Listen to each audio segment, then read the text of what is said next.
A është fati i paracaktuar? Është një nga pyetjet që ka ngacmuar mendjet njerëzore për mijëra vite, nga filozofët e lashtë deri tek mendimtarët modern. Përgjigjja nuk është e thjeshtë, sepse ajo lidhet me besimin, shkencën, shpirtin dhe përvojën personale. Në këtë video do të tregojmë historinë e një djali nga Colorado i cili shpëtoi vdekjes nga 3 bisha, peshkaqeni, ariu i murr dhe gjarpri. Pa është fati rastësi apo fatin e krijojmë ne? Në shumë kultura dhe besime, besohet se çdo njeri ka një rrugë të shkruar që në lindje. Sipas kësaj ideje, gjithçka që na ndodh, nga dashuria, suksese deri te vështirësitë, janë pjesë e një plani të madh që ne nuk mund ta ndryshojmë plotësisht. Një tjetër teori për fatin është se shumë filozofi moderne theksojnë lirinë e vullnetit. Ne ndërtojmë fatin ton me zgjedhjet që bëjmë çdo ditë. Sipas kësaj qasje, ne nuk jemi thjesht pasagjerë në jetë, jemi drejtuesit e saj. Një tjetër mënyrë për të parë fatin është si bashkëpunim mes rastit dhe zgjedhjes. Ne mund të lindim në një vend të caktuar, në rrethana të caktuara që nuk i kemi zgjedhur, por mënyra si reagojmë, si veprojmë dhe si përballemi me to krijon realitetin ton. Çfarë thot shkenca? Shkenca, sidomos fizika kuantike, na tregon se universi ka një nivel të caktuar të paparashikueshmërisë. Asgjë nuk është 100% e paracaktuar, por gjithçka ndikohet nga ligjet natyrore dhe shpesh nga veprimi ynë. Le të tregojmë historinë e djalit nga Colorado. A mund të imagjinoni të përballeni me një peshkaqen, një ari dhe një gjarpër helmues dhe të dilni të gjallë nga të tre? Ky që do t'ju tregojmë është rrëfimi i pabesueshëm i Dylan McWilliams, një djalë i ri nga Colorado, i cili duket se e ka jetën e tij një film aksioni.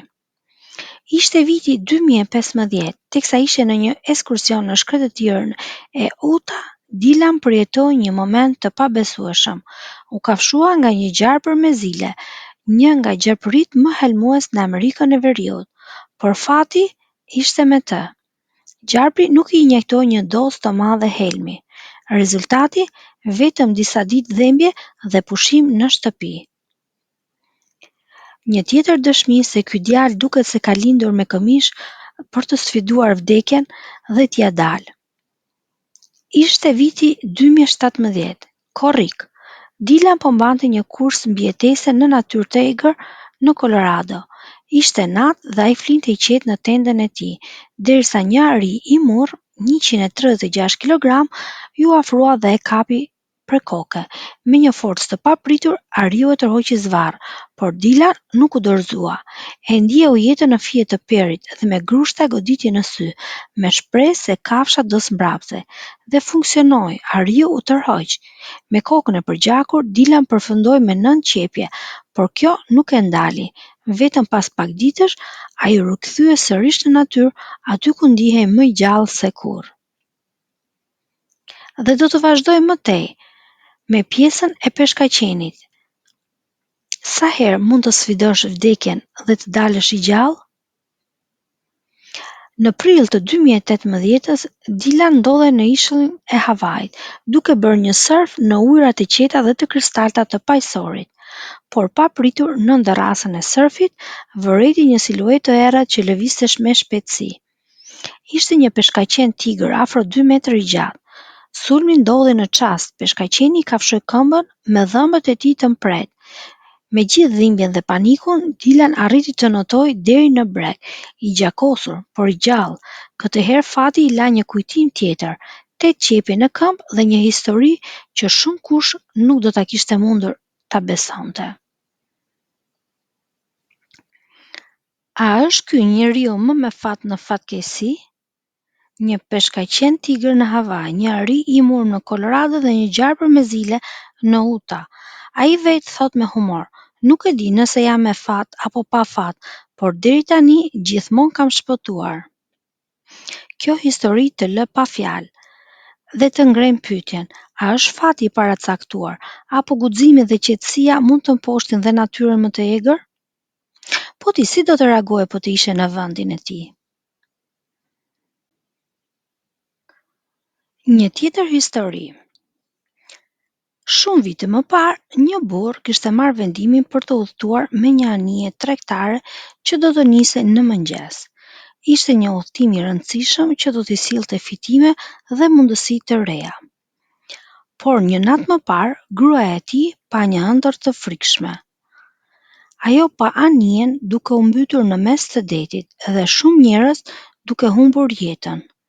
E tronditur u zgjua nga gjumi dhe i tha të shoqit: "Mos shko të lutem, mos e merr atë udhëtim. Kam parë një ëndër kaq të keqe, por ishte kaq e qartë sa që e ndjeva si të ishte vërtet."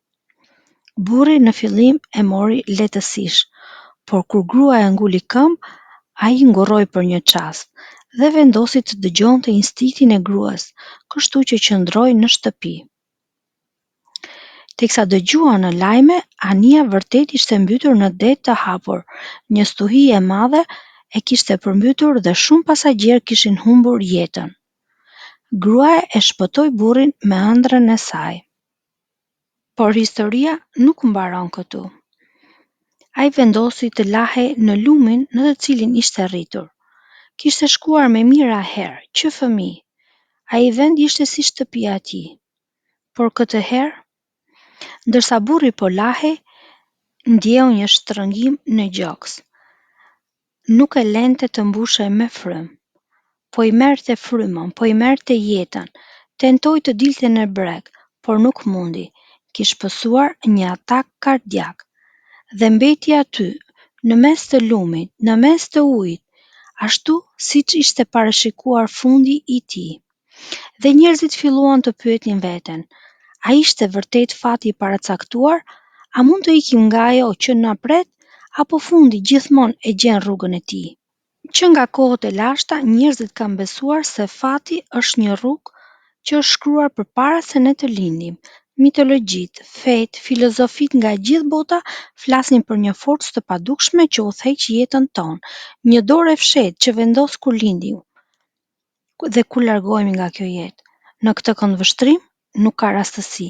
Çdo njeri që takojmë, çdo pengesë që hasim, është pjesë e një plani më të madh. Edhe kur mundohemi ta shmangim diçka, duket se është shkruar të ndodhë, dhe ajo do të ndodhë. Kjo ide sjell qetësi për disa dhe frikë për të tjerë, por gjithsesi mbetet një nga pyetjet më të mëdha të jetës. A jemi ne vërtet autor të fatit ton, apo jemi thjesht udhëtar të një rruge të paracaktuar? Po çfarë thot shkenca? Shkenca, veçanërisht fizika kuantike, hedh dritë mbi një univers që nuk është plotësisht i paracaktuar, por as plotësisht i rastësishëm.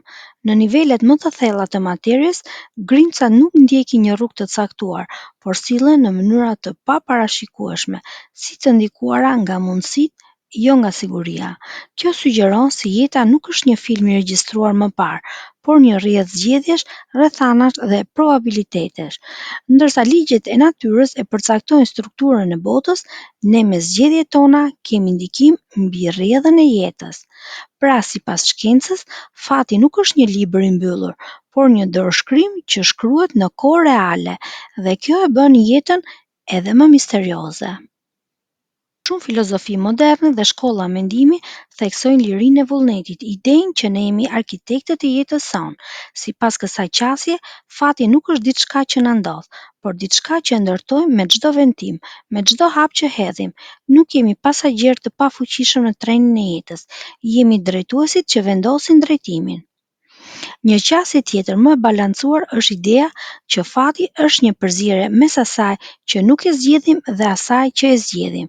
Mund të lindim në një familje të caktuar, në një vend dhe një kohë që nuk e kemi zgjedhur, por mënyra se si zgjedhim të përballemi me sfidat, si reagojmë ndaj ngjarjeve dhe si veprojmë në jetën tonë, e formëson rrugën tonë të veçantë. Ndoshta fati nuk është thjesht ajo që na ndodh, por mënyra si i përgjigjemi asaj që na ndodh. Disa besojnë se fati është i shkruar në yje, të tjerë mendojnë se çdo hap që hedhim ndërton rrugën tonë. Po ti, çfarë mendon? A është fati i paracaktuar apo ne jemi ata që e krijojmë atë? A i beson ëndrave paralajmëruese? A ndihesh ndonjëherë si në një udhëtim që nuk e ke zgjedhur vetë? Na shkruaj mendimin tënd në komente. Duam të dëgjojmë pikpamjen tënde. E ndërsa themi jeta është mister, jo më pak është dhe fati. Askush nuk e di të ardhmen, apo fatin e tij. Të nderuar miq, duke ju uruar një fat sa më të mbar, ju lutemi na bëni like dhe share kësaj video. Nëse dëshironi mund të bëni subscribe në kanalin ton për të ndjekur video interesante. Ju falenderojmë për kohën tuaj.